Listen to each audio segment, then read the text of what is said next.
Wah, alat apa ni Yakin? Ini nampak menarik lah. Itulah tu, siap keluarkan bau yang wangi lagi.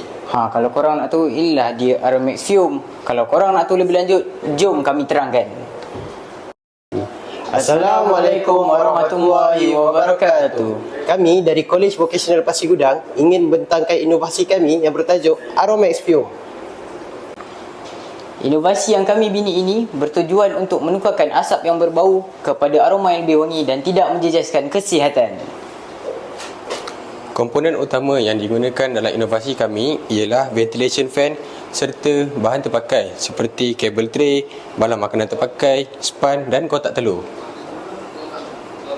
Inovasi kami ini juga menyokong 3 jenis Sustainable Development Goals SDG, iaitu yang pertama SDG 3 Good Health and Wellbeing, yang kedua SDG 11 Sustainable Cities and Communities, dan yang terakhir SDG 12 Responsible Consumption and Production.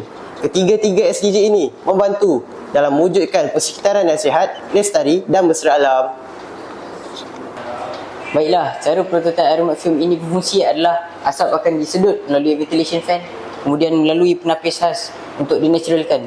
Kemudian asap yang disedut akan menawarkan bau yang wangi dan tidak menjejaskan kesihatan dan membantu kelestarian alam.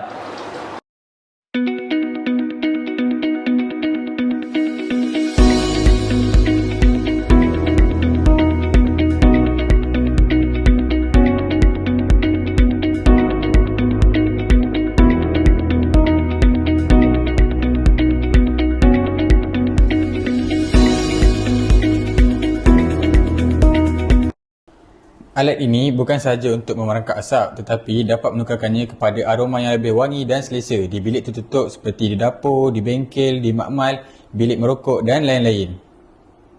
Inilah inovasi kami Aromax Fume. Bak kata Piramli, masuk angin keluar asap. Tapi inovasi kami Masuk asap keluar aroma.